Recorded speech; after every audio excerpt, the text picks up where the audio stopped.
Lo hemos dicho tantas veces. No tenemos nada más que darle a Dios sino nuestra adoración. ¿Qué le vamos a dar? ¿Nuestro dinero? Él es quien nos da un trabajo para que nosotros podamos sostenernos. ¿Qué le vamos a dar? Nuestro cuerpo. Él es el dueño de nuestro cuerpo. Él creó hasta la última célula de nuestro cuerpo. No podemos darle nada más a Dios, sino que nuestra adoración, recíbela, Señor, como una ofrenda agradable. En el nombre de Jesús. En el nombre de Jesús. Me acerco ante tu presencia, Señor. En el nombre de Jesús,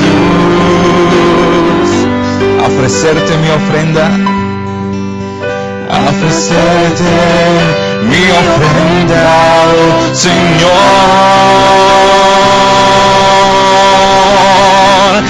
Esa alabanza, adoración, lo que te ofrezco, Señor, lo que te ofrezco, oh Señor, en el nombre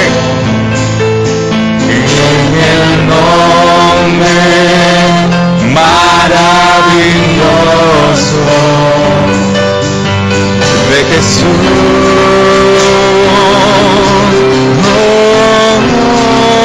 Esa alabanza, adoración, es lo único que puedo darte, Señor. Señor,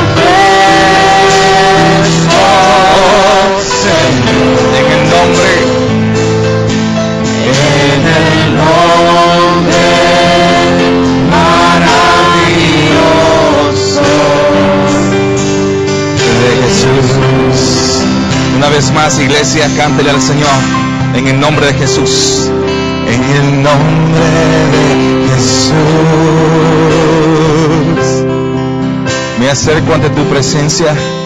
Me acerco ante tu presencia, oh Señor. En el nombre de Jesús. En el nombre de Jesús. A ofrecerte mi ofrenda, oh Señor. Dele alabanza a Él. Y esa alabanza, adoración, lo que te ofrezco, Señor, lo que te ofrezco, oh Señor, en el nombre maravilloso de Jesús,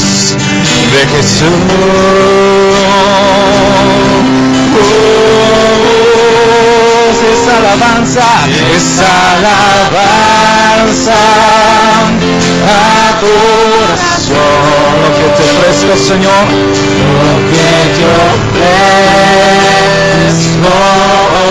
Señor, en el nombre maravilloso de Jesús, en tu nombre que es sobre todo nombre, Señor, en tu nombre, oh Dios. Señor, en esta mañana, ¿qué podemos presentar delante de ti, Señor? Si todo lo que tenemos, todo lo que podemos llegar a lograr, lo tenemos por su misericordia, Señor. Señor, tu nombre es sobre todo nombre que está aquí en la iglesia, en cualquier iglesia, en cualquier organización. Porque tú, oh Dios, eres el Dios que se merece la gloria, la honra y el poder. Señor, tu nombre es delicia en nuestros labios, en nuestra vida, esperanza en el momento de la angustia y la tribulación. Señor, te exaltamos, te adoramos y te glorificamos. Queremos decirte, oh Dios, que esta mañana tú eres el único, el cual se merece la gloria, la honra y el poder. Nos presentamos delante de ti esta mañana, Dios, como un pueblo necesitado de ti. Porque, Señor, no somos mejores que los de allá afuera. No, Señor, no estamos aquí por nuestra propia justicia, sino que estamos aquí por tu misericordia, Dios, de los cuales yo soy el primero, Señor. Por tu misericordia, Dios.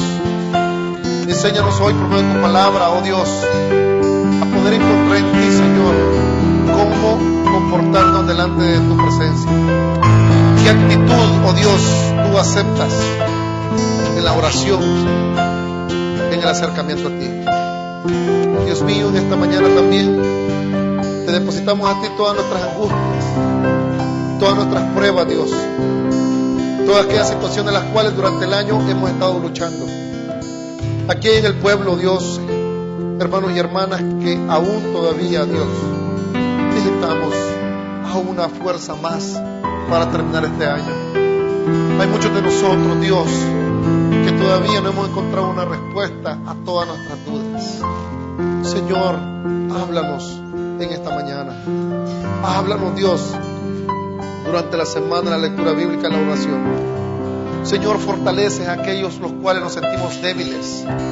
Fortalece, Señor, a aquellos los cuales sentimos que estamos a punto de caer, que estamos a punto, oh Dios, de poner el pie de poner el puño en el piso y decir, ya no puedo más. Oh Dios, renueva nuestras fuerzas como el águila. Haz en nosotros, Dios, un sentimiento de guerreros, de hombres y mujeres, los cuales no retrocedemos para nada. Queremos ser como el búfalo, Señor, o como el león que no retrocede. Señor, ayúdanos a todos los que estamos aquí. Todos los que estamos en este templo estamos necesitados de ti, Dios. Unos más que otros, pero todos estamos necesitados. Es por eso que tu nombre, Dios, es un nombre que es sobre todo nombre. Y por eso, Señor, te cantamos esta última parte del canto para gloria y honra de tu nombre. Gloria a Dios. Es alabanza, adoración, Señor, lo que traemos ante ti. Es alabanza,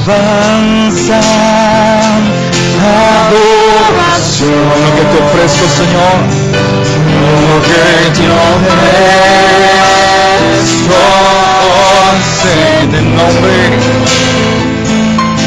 en el nombre maravilloso de Jesús, de Jesús.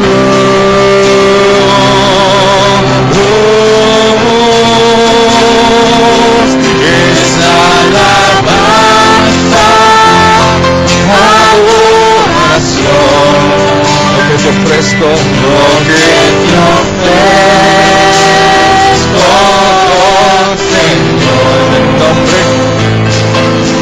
en el nombre maravilloso de Jesús. Es alabanza, es alabanza, adoración, lo que te ofrezco, lo que te ofrezco, Señor, en el nombre maravilloso de Jesús.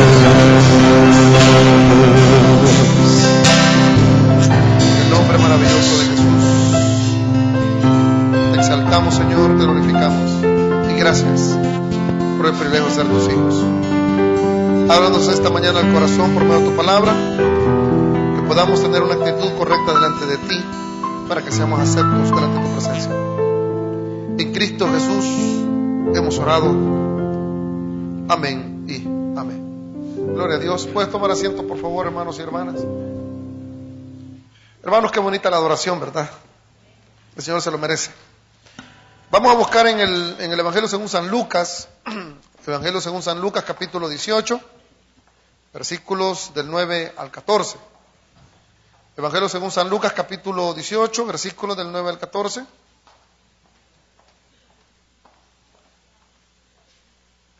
Dice un lema en la enseñanza: si tú quieres crecer, enseña.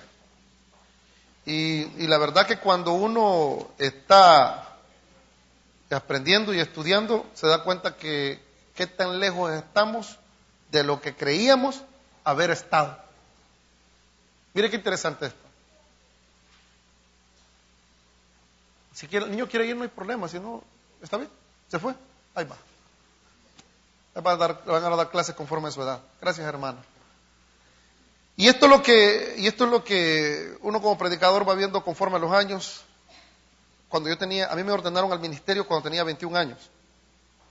Y uno cuando inicia el área ministerial, uno se siente de que el mundo está a sus pies y empieza a buscar todo lo que, y empieza a juzgar, a criticar, a señalar a los pastores que tienen más años. Y conforme a los años se va haciendo eso se va haciendo como una costra. Pero cuando uno pone la Biblia, es como poner un espejo delante de uno. Y se da cuenta uno que no tiene más que los demás. Que uno es igual que todos los pecadores. Los que predicamos la palabra de Dios, y Dios nos ha dado el privilegio de tenernos en pie, aún todavía, cuando escudriña la Escritura y ve las enseñanzas de Jesús, no tienen ni siquiera el privilegio de agacharse y recoger una piedra para lanzársela a otro. Porque tanto como el caído, como el que está de pie, se sostiene por la misericordia de Dios. Y sí me confieso pecador por eso, y equivocado completamente. Cuando escudriñé esta parte de la Escritura, que soy bien sincero, yo tenía un sermón con referente al arrebatamiento, pero cuando uno empieza a escudriñar la Escritura y se da cuenta que realmente hay cosas las cuales sí tienen que predicarse en la iglesia para nuestro bien, es importante obedecer la voz de Dios. Creo que esta enseñanza va a ser para todos nosotros. Amén. Bueno, busquemos en Lucas capítulo 18, versículos del 9 al 14. Espero en Dios que la enseñanza sea una edificación para cada uno de nosotros. Creo que lo será. Y dice Lucas capítulo 18, versículos 9 al 14. Cuando la tengan todos, me dan un fuerte amén, por favor. Amén. Gloria a Dios. Dice la Escritura. Vamos a leerlos todos juntos desde el 9 hasta el 14. ¿A quiénes acepta Dios? Actitudes delante de Dios. ¿A quiénes acepta Dios? Mire lo que dice la palabra de Dios. A unos que confiaban en sí mismos como justos y menospreciaban a los otros, digo también esta parábola, lógico, el Señor. 2 hombres subieron al templo a orar.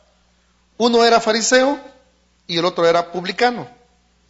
El fariseo, puesto en pie, oraba consigo mismo de esta manera: Dios, te doy gracias porque no soy como los otros hombres, ladrones, injustos, adúlteros, ni aún como este publicano. Dile a Eric, por favor, que me le baje el volumen, que siento muy fuerte, al menos. Y Eric se fue. Bueno, mire lo que dice la Escritura. 12. Tampoco, mucho. Esto me dan gritón y me ponen mudo. ¿Dónde está el hermano Eric, hermano? Está en all call. Ok. Ahí está. Dale un poquito más. 1, 2. Ahí está bien, hermano. Un poquito más abajo. Ahí está bien, hermano. Gracias. Bueno, dice la Escritura, versículo 12. Ayuno 2 veces a la semana. Doy diezmos de todo lo que gano. Mire la otra cara de la moneda. Mas el publicano, estando lejos, no quería ni aún alzar los ojos al cielo, sino que golpeaba el pecho diciendo: Dios, sé propicio a mí, pecador.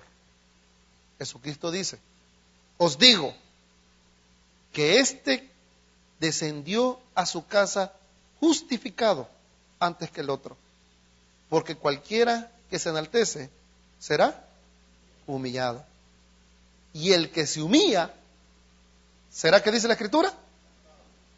Enaltecido. En el seminario nosotros teníamos una biblioteca, esperamos en Dios que aquí también, el seminario mientras que va creciendo vamos a tener una biblioteca. Ese es un proyecto para este año también. Y yo tengo un hermano en Cristo, consiervo, el hermano Guillermo Iraeta, estudiamos juntos, él se graduó un año antes que mi persona. Y antes teníamos el problema de que no teníamos el internet para poder bajar programas y todo, sino que teníamos que ir a los libros y buscarlos y escribir y después pasarlos a máquina o pasarlos a la computadora. Y este hermano se acercó, en son de broma lo dijo él, y dijo esta palabra: le doy gracias a Dios, antes era soberbio, hoy soy perfecto. ¿Qué opinan ustedes de ese dicho? Y nosotros nos quedamos con la boca, ¿cómo? Antes era soberbio, ahora soy perfecto. Hermanos, una de las cosas que sucede, y espero en Dios que haya entendido ese mensaje, el crecimiento espiritual, hermanos, debe de influir sobre lo que pensamos de nosotros mismos. En ese tiempo Guillermo lo dijo en broma, pero hoy en día hay una influencia en la vida del hermano y de la hermana, del cristiano, de la iglesia, en la cual entre más años estamos en la iglesia, nos sentimos mejores que los demás. Nos creemos mejores. Nos sentimos mejores de que nuestros compañeros o nuestras compañeras. Por medio del Facebook ponemos o posteamos cierta información o en las pláticas que tenemos en los pasillos de la iglesia. Le doy gracias a Dios porque no soy como los demás. Le doy gracias a Dios que tengo una familia perfecta. Le doy gracias a Dios que soy casi perfecto.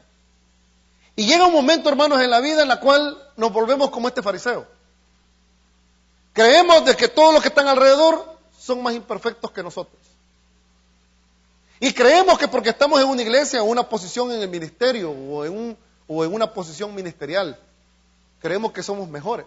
Hermanos y hermanas, estamos donde estamos única y exclusivamente por la misericordia de Dios. No por ninguno de nuestros actos. No por ninguna de nuestras actitudes. El apóstol Pablo, que para mí es un excelente referente, con referente a este tema, dice la palabra de Dios que el apóstol Pablo, cuando escribió la carta a los Corintios, aproximadamente en el año 59 después de Cristo, se dio un nombre el cual la mayoría de los apóstoles nunca se dieron. Busquen por favor 1 Corintios capítulo 15 versículo 9. Y como somos el tabernáculo bíblico bautista, creo que cada uno tiene su Biblia, amén. Y como decía mi pastor allá en mi país, si no tiene una, no se la robe, cómprela. Compre una Biblia.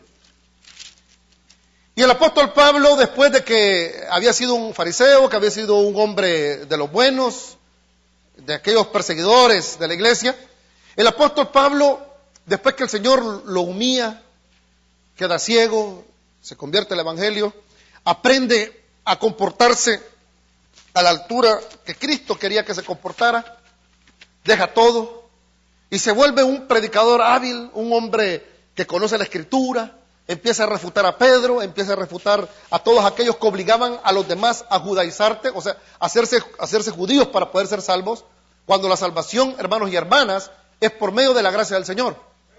Eso dice la Escritura, que por fe somos salvos por medio de la fe. Y esto no de vosotros, dice la Escritura, pues es don de Dios, no por obras, para que nadie se gloríe. El apóstol de la gracia. Así que el apóstol Pablo, en el año 59 después de Cristo, después de que todos lo empiezan a admirar por su entrega y empieza a expandir el evangelio en el mundo conocido, escribe sobre su actitud delante de Dios. Y mire lo que escribe. Capítulo 15, versículo 9. Porque yo soy, mire lo que dice. Vamos a leer desde el versículo, vamos a leer desde el versículo 3. Porque primeramente os he enseñado que asimismo recibí, que Cristo murió por nuestros pecados, versículo 3, conforme a las Escrituras, y que fue sepultado, y que resucitó al tercer día, conforme a las Escrituras, y que apareció a Cefas, y después a los 12. Después apareció a más de 500 hermanos, a la vez, de los cuales viven aún, y otros ya están muertos, duermen. Después apareció a Jacobo, después a todos los apóstoles, y al último de todos, como un abortivo, me apareció a mí. Porque yo soy, ¿qué dice la Escritura? El más pequeño de los apóstoles, que no soy digno de ser llamado apóstol, porque perseguí a la iglesia de Dios. 4 años más tarde, el apóstol Pablo escribe en Efesios capítulo 6, vámonos por favor a Efesios capítulo 6, capítulo 3, perdón. Efesios capítulo 3, versículo 8. Gálatas, Efesios. En Efesios capítulo 3, versículo 8, 4 años más tarde, el apóstol Pablo ya no se llama el más pequeño de los apóstoles, sino que el apóstol Pablo se autonombra. Mire lo que dice la Escritura, versículo 8. A mí, que soy menos que el más pequeño de todos los santos, me fue dada la gracia de anunciar entre los gentiles el evangelio de las inescrutables riquezas de Cristo. Primero el apóstol Pablo se llama como el más pequeño de los apóstoles, y 4 años después el apóstol Pablo se llama como el más pequeño de los santos, de la iglesia. Algunos años después de muchas tribulaciones, y que el apóstol Pablo empezó a crecer en su vida espiritual, y empezó a sufrir persecuciones por medio del evangelio, le escribe al joven Timoteo, y vámonos a 1 Timoteo, capítulo 1, versículo 15. 1 Timoteo, capítulo 1, versículo 15. Y espero en Dios que me vaya tomando la idea de lo que estoy hablando. 1 Timoteo, capítulo 1, versículo 15. Palabra fiel y digna de ser recibida por todos, que Cristo Jesús vino al mundo para salvar ¿a quiénes? ¿A quiénes, hermanos? De los cuales, ¿qué dice el apóstol? Mire el crecimiento, contrario a lo que el mundo piensa. En la empresa, una persona puede empezar a repartir la correspondencia, después puede pasar a una oficina, después puede pasar a un supervisor y después pasa a ser un gerente. En el ministerio del apóstol Pablo, primero apareció como un apóstol, el más pequeño de los apóstoles, después baja al más pequeño de los santos y por último se pone como el primero de los pecadores. Años después.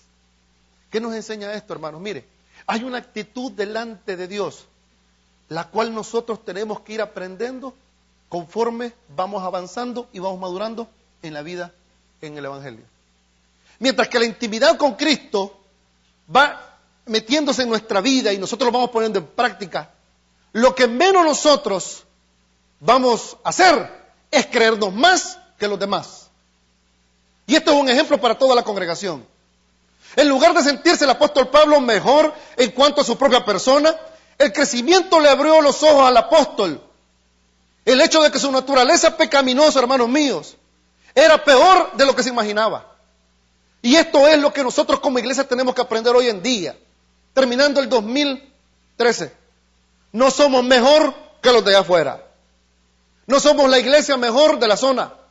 Somos, y donde estamos, por la misericordia de Dios. Y esto, iglesia, nosotros, yo lo he ido aprendiendo y lo aprendí, y le soy muy sincero, me he propuesto en este año, en las clases y todo. Claro, una cosa son las sectas, otra cosa son los hermanos. Porque cada vez que uno ve las situaciones, muchas veces uno se pone como juez y fiscal de la vida de las personas.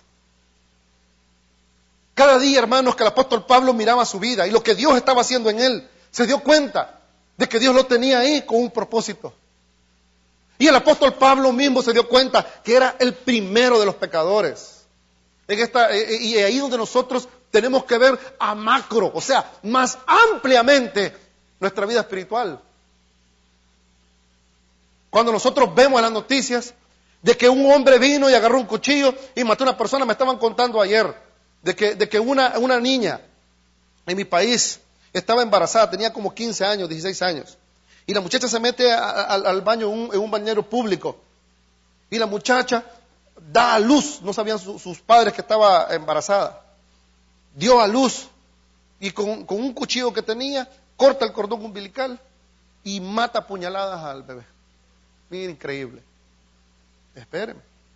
A la salida, cuando se vio ella desesperada, se le cae el bebé, un tío de ella se da cuenta y le dice, ¿qué has hecho? Eso me estaban contando ayer.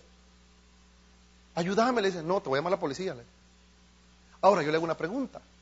¿Esa niña, esa jovencita, es pecadora? ¿Sí o no? ¿Sí o no? ¿Y usted? ¿Qué tiene más allá de pecado o menos pecado que nosotros? Un doctor allá en Inglaterra o Alemania creo que fue, hizo un análisis sobre los psicópatas, el comportamiento de los psicópatas, y llegó a una conclusión. De repente se le ocurrió un día de esta semana, se hizo un autoanálisis y él se dio cuenta que también es un psicópata. Y es ahí donde nosotros, cuando agarramos la Biblia y empezamos a analizarla y a verla, yo no estoy diciendo que tenemos que aprobar el pecado de la gente de ninguna manera, pero usted y mi persona no somos quien para juzgar a las personas. ¿Estamos de acuerdo? No somos quienes para criticar y juzgar el comportamiento del individuo, de un adicto, de un alcohólico, de un adúltero. El Señor Jesucristo, mientras anduvo caminando en la tierra de Jerusalén, Él no juzgó a nadie, sino que al contrario, Él criticó la religiosidad. E Iglesia Tabernáculo Bautista aquí de Ashburn, Dios nos libre si caemos en ese juzgamiento. Y el problema aquí es el siguiente, hermanos, que cada instante nosotros tenemos dos opciones en nuestra vida. Y los que estamos ahora en el Evangelio tenemos dos opciones que tenemos que tomar. Podemos confiar en nosotros mismos, apoyándonos en nuestro intelecto, en nuestra fuerza, en los versículos que sabemos, en cuánto tiempo tenemos en una iglesia, o podemos mirar con realismo, hermanos, y ver que nuestra única esperanza es confiar y depender de las riquezas de Dios. Y es ahí cuando el Señor Jesucristo, en Lucas, vámonos otra vez a Lucas capítulo 18, Él hace un diagnóstico. Créanme, hermanos, de que uno como pastor con siervos cae en ese mismo error. En el mismo error de criticar y juzgar.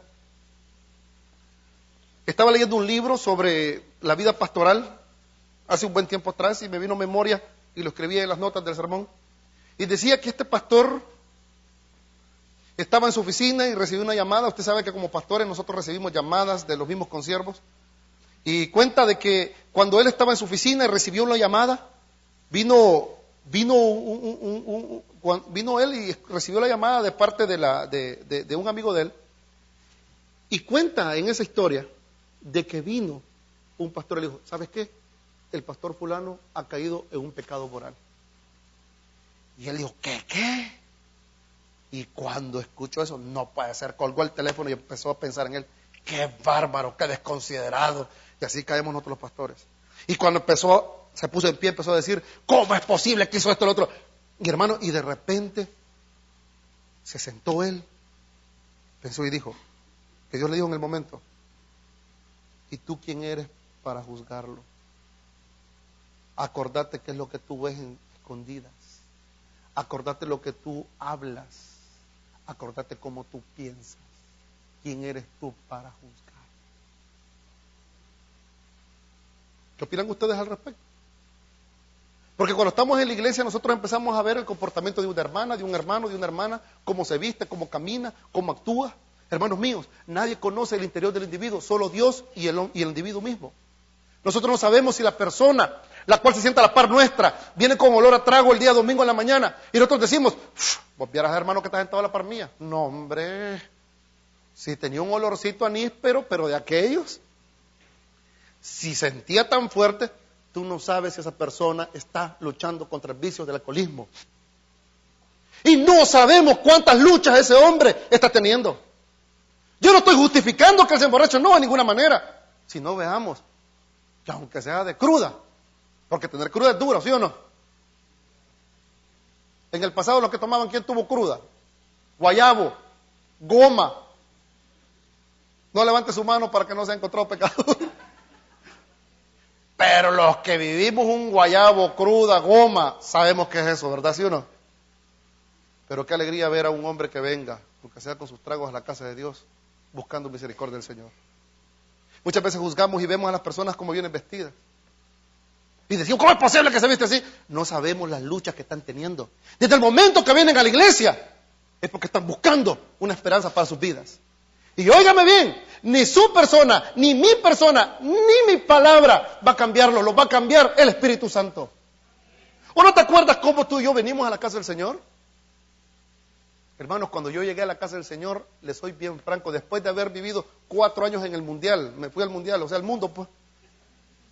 Y anduve, porque yo me fui de la iglesia por ver a los demás cómo se portaban. Estaba muy inmaduro, tenía como 12 años, y yo miraba que el pastor fulano se metía con fulana, después miraba que el hermano le debía al otro, después miraba que los hermanos se agarraban, y yo decía, no hombre, ya está en la iglesia, mejor me voy al mundo. Y miré cómo Satanás es muy astuto, le mete a uno la cizaña y le dice, en el mundo la gente es más sincera. Mentira, hermano. En la iglesia venimos solo los enfermos. Si usted quiere encontrar una iglesia perfecta, hermanos míos, la única iglesia perfecta está allá en la gloria. ¿Y usted cree que es perfecto ahorita? Hermano, espere morirse para que realmente sea perfecto. Amén. Y cuando yo llegué a la iglesia, después de haber vivido perdidamente y todo, yo llegué a la iglesia, yo me recuerdo muy bien, fue un día miércoles, un estudio bíblico, yo me vestía todo de negro, tenía el cabello hasta por aquí, ocupaba, ¿cómo se llama?, collares con cruces al revés. Mire, yo tenía una cruz que me encantaba, mire cómo andaba de loco, una calavera andaba colgando, hermano, me ponía anillos así grandes. Yo le decía a mi hija que yo tenía un anillo que tenía una calavera con unas puntas, con las uñas largas, y con mi súper, como no tenía ni acabado, un cuchillo me tenía que... Y andaba otro cincho y todo. Y cuando llegué a la iglesia, ese día, hermanos, yo pensaba quitarme la vida. Yo lo he contado muchas veces, 16 de octubre del 94. Lo tengo claramente. Cuando usted ha tomado una decisión de quitarse la vida, hermanos míos, usted no se lo dice a nadie. Ese día usted ya lo tiene planificado y arreglado y todo. Y yo me recuerdo que llegué a la iglesia, dije yo, la última vez que voy a probar. Pero yo en mi mente, ilusa, creí que me iban a decir, ¡ahí viene Raúl! Porque yo nací en el Evangelio. Esperaba que los hermanos dijeran, ¡ahí viene Raúl! Bienvenido, hijo, siéntate aquí. Nada. Me senté y dos hermanos que estaban ahí se levantaron. Yo no sé si fuera por mi apariencia o porque no me había bañado. Pero en el momento que se levantan y se apartan los que estaban alrededor mío, dije, bueno, ¿y estos? Y esta es la iglesia. Mire, hermanos, si no fuera por la predicación y porque mi abuelita, entre 2,000 personas, me volteó a ver y se puso a llorar, yo estuviera quizás hasta muerto ahorita. Pero porque los hermanos me recibieron con los brazos abiertos. Cuando uno viene a una iglesia, ¿cómo nosotros recibimos al que viene cargado de pecado? El Señor Jesucristo, dice la palabra de Dios, que hubieron 2 hombres que se acercaron al templo para adorar. En ese tiempo, el lugar donde adoraban como ahora los que vivían en Jerusalén era el templo. Y dice la Escritura, en el capítulo 18, versículo 10, mirad que nadie menosprecéis a uno de estos pequeños. Dice. ¿Cuál es el versículo 18? ¿18 cuánto? Lucas, yo estoy en Mateo, perdón. Eso me pasa por no desayunar los días domingos en la iglesia. Mira lo que dice Lucas capítulo 18, versículo 9. Perdón, Lucas 18, 9. A unos que confiaban en ¿quién? En sí mismos como justos. Y menospreciaban a otros, dijo también esta parábola. 2 hombres subieron al templo a orar. Mire, el primer diagnóstico que hace el Señor, como un doctor que viene y analiza a una persona, o un taller viene y revisa un vehículo, Él observa a 2 personas, 2 hombres, los cuales se acercan, y uno de ellos era un fariseo. ¿Quién es un fariseo? El fariseo es un líder religioso. El nombre fariseo significa separados, o le llamaban los separatistas, y se quedaban aparte, distanciados de la gente. Este hombre, un fariseo, ocupaba algo bien interesante, ocupaba una vestimenta especial, ocupaba algo que se llamaba filacteria. Las filacterias se ponían en los brazos, en los cuales decían bastantes versículos, o le podemos llamar así, o textos de la ley, y en la frente se ponían una caja, la cual también ahí llevaba versículos bíblicos. En el cabello se amarraban textos bíblicos del libro de Levítico, como también de Deuteronomio. Y estos hombres ocupaban y se separaban, eran legalistas, hermanos, ocupados solo en guardar la ley. Y este hombre, como los demás fariseos, se ocupaban de lo externo. ¿Cuántos de nosotros podemos analizar y ver que en nuestras iglesias existe mucha gente farisaica, los cuales nosotros venimos el día domingo, creemos que por nuestra vestimenta somos santos, o creemos porque nosotros venimos y no hablamos, o tenemos una apariencia, creemos que somos más santos? No, hermanos míos, el externo a Dios no le interesa. A Dios le interesa primero el interno. Y cuando el interno, hermanos míos, va trabajando, nuestra actitud delante de la gente va haciendo un cambio, sin que nosotros primero nos preocupemos por el externo. ¿Cuál es nuestra actitud farisaica? Cuando juzgamos a alguien porque tenemos más obras, porque nosotros somos un poquito más morales que los demás, porque nuestro estilo de vida o providencia, Dios ha sido tan bueno que no nos ponemos a pensar que los menos favorecidos son los que han tenido que sufrir. Cuando uno va ahí por Washington D.C. y ve bastante gente que son homeless, o con nuestros países cuando vemos una persona mendigando, decimos, o una prostituta que está ahí vendiendo su cuerpo, nosotros empezamos a gritar, esa mujer, ese hombre, esa persona, eso, lo otro, y no nos ponemos a pensar cuál es el pasado de ellos. ¿Sabe usted que en el Ministerio de Operación Jesucristo, en Guardián de la Ciudad, yo tuve la oportunidad de predicar en las noches con los jóvenes, y cuando íbamos a lugares, y cuando le predicábamos a estas personas, al final nosotros mirábamos algo en ellos? ¿Sabe qué era? Una necesidad de Dios. Una necesidad de que ellos mismos reconocen que están en pecado. Pero cuando uno va muchas veces a nuestras iglesias, encontramos pavos reales, los cuales juzgamos y criticamos a la gente. Eso se encuentra el Señor Jesucristo. Dos hombres, un fariseo, un religioso, y se encuentra también un publicano. ¿Quién era un publicano? Hermano, un publicano era un cobrador de impuestos, un hombre el cual ha vendido su patria, porque el gobierno, el imperio romano, le daba a él el poder de poder cobrar todos los impuestos. Él pagaba por adelantado y ellos se agarraban el dinero, lo que querían. Ellos ponían lo que querían. Ellos ponían el precio que querían.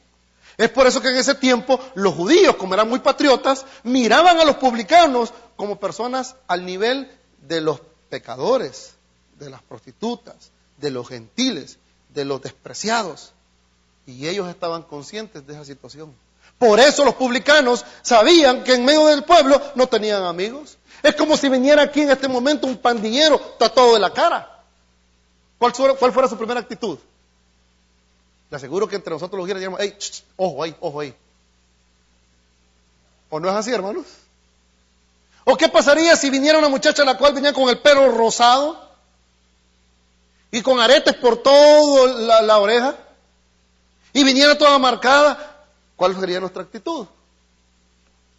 Así era lo mismo con estos hombres, los despreciaban, los rechazaban. Así que Jesucristo, después de hacer un diagnóstico sobre las dos personas, de ver a las dos personas que se presentaban a orar, dice la Escritura, dice el versículo 10, dos hombres subieron al templo a orar.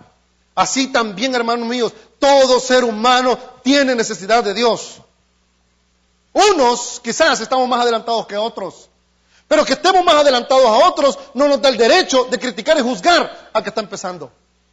No nos da el derecho de juzgar y criticar al que ha caído. Y ahí viene Jesucristo y hace una evaluación, versículo 11. Y mire la actitud del fariseo. Autoanalicémonos.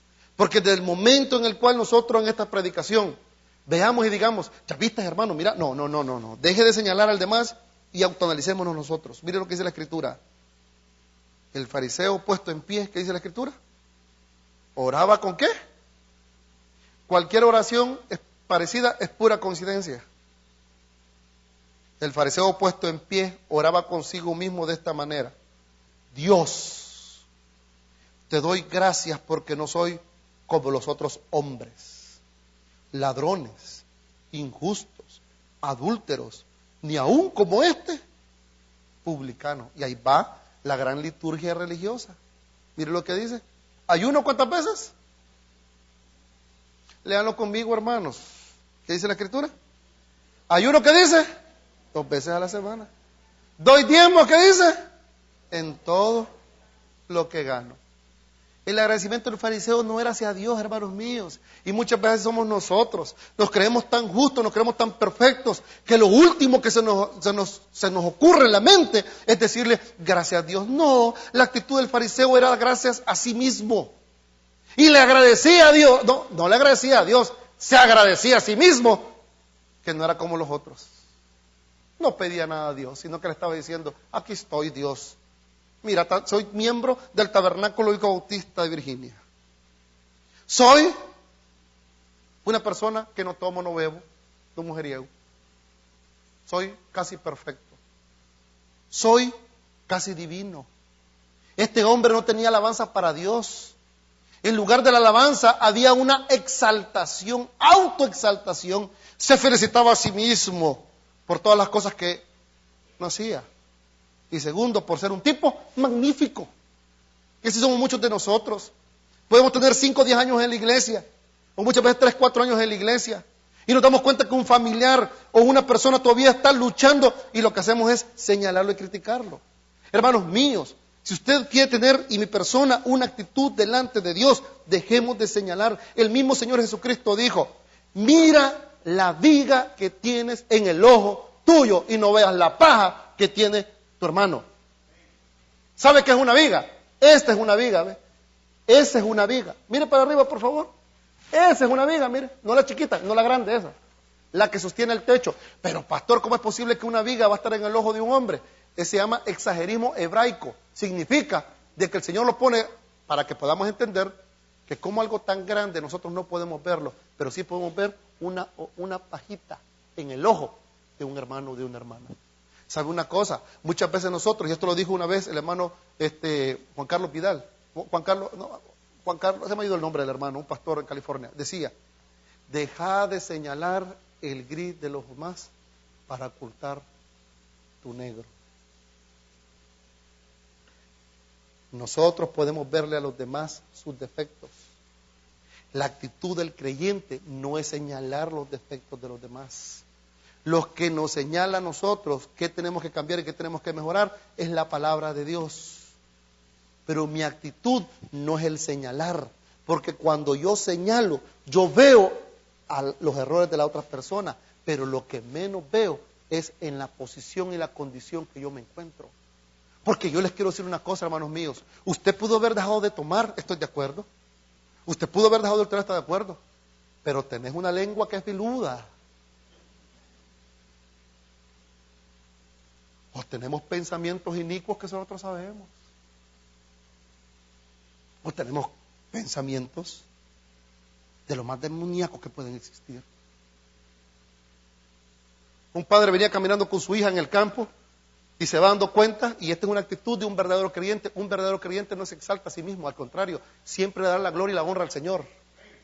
Un hombre venía con su hija caminando y vio que en el campo estaban el trigo. ¿Usted visto el trigo? En el campo se ve bien lindo eso. Y de repente la niña le pregunta, papá, le dice, tengo una pregunta, ¿por qué unas espigas están más bajas y otras más erguidas? Las que están abajo no sirven. Viene el padre y le dice, no, hija, estás equivocada, le dice. Las espigas que están erguidas, las que levantan la frente, los que levantamos la frente, los que compramos Biblias extra large, grandísimas, que a veces tenemos que ocupar una carretilla para jalándolas, son las que no tienen fruto. Las espigas que están cargadas son las que están agachadas. Tienen tanto fruto que no se pueden mantener sostenidas. Una persona que realmente es espiritual no juzga ni critica, al contrario, restaura. Amén. Una persona la cual tiene una posición espiritual, lo que menos hace es considerarse superior a los demás. Y ¿sabe qué es lo más terrible de todo esto? Que llega un momento que nos hacemos tan religiosos que creemos que hasta nuestro servicio, nuestra forma de actuar, eso agrada a Dios, cuando realmente Dios conoce la intención de nuestro corazón. En Isaías capítulo 64, versículo 6 dice, mire lo que dice Isaías 64, 6. Isaías 64, 6. Si bien todos nosotros somos como suciedad, hablando el profeta Isaías. Y todas nuestras justicias, ¿como qué? Como trapo de inmundicia. Y caímos todos como hoja. Y nuestras maldades nos llevaron, ¿como qué? Como viento. La actitud del soberbio, la actitud del agrandado, de la actitud del religioso, es que todos no son como yo. ¿Has visto los hijos de la fulana? No son como mis hijos. Los muchachitos son bien portaditos. Solo aplas tienen, comportaditos. O los matrimonios que aparentan ser lo que no son. En una reunión matrimonial, estábamos reunidos, de repente está una persona, hermano, y usted, yo soy un poquito menos en la reunión. ¿Y qué tal vamos a ver, hermano? ¿Algún día peleado en su vida? Y está. Nosotros nunca hemos peleado en nuestra vida. Hermanos, son recién casados. No, llevamos 16 años de casados. Y por dentro yo. ¿Quién está casado? ¿Quién tuvo última pelea en esta semana?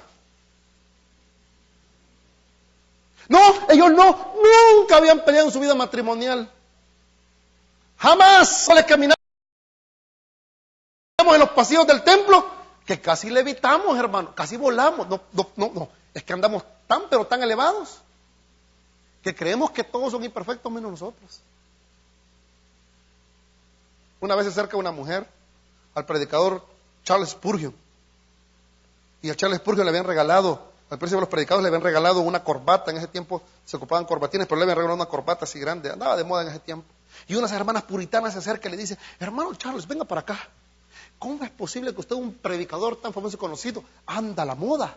Hermano, ¿qué le pasa? ¿Que van a creer que usted es un liberal? Mire, aquí tengo una tijerita, ahorita le corto la corbata. Permítame, hermana, le dijo.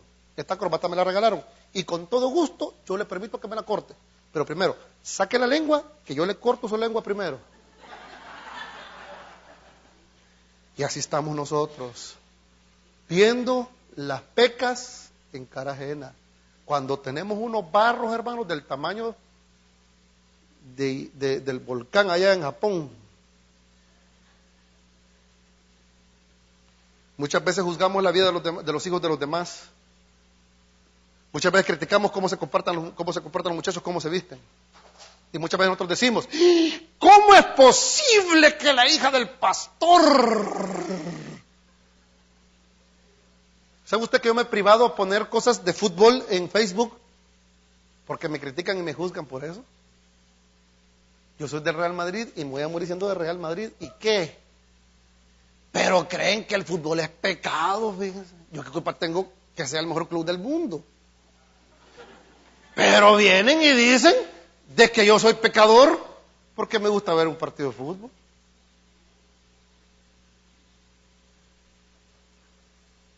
¿Que porque soy pecador porque me gusta el Real Madrid?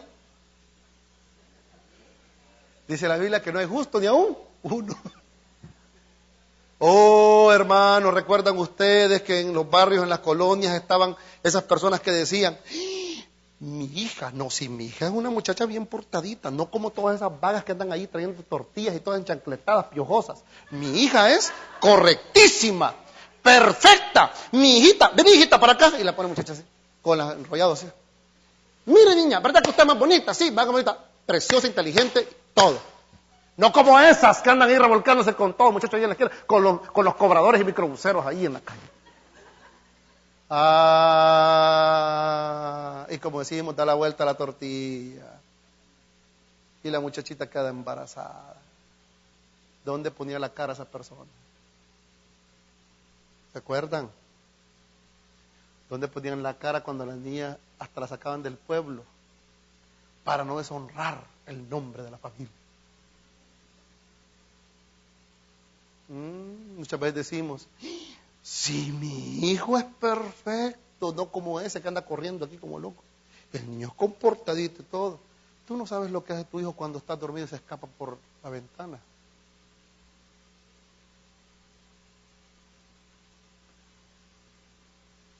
Se levanta la esposa. Hey, tuve una pesadilla, ¿qué pasó? Soñé que mi hijo había chocado un carro. Dormiste, viejo, un sueño.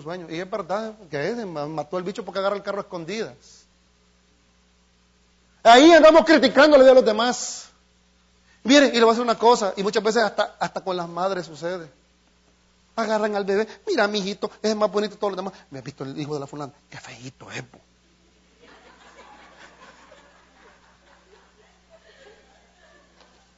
Y el niño que tiene usted en la mano, cabezón. Y feo. ¿Eh? No, es que ninguna madre va a ver a su hijo feo. ¿No es así? Ahora, ¿cuál es la actitud probada que ve el Señor? Vimos al fariseo. Mire la actitud del publicano. Ya le expliqué cómo fue el apóstol Pablo. Ahora mire la actitud de este hombre. Mire lo que dice la Escritura.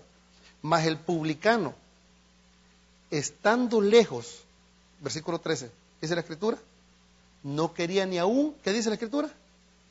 Alzar los ojos al cielo, sino que se golpeaba el pecho diciendo, ¿qué decía? Dios, sé propicio a mí, pecador.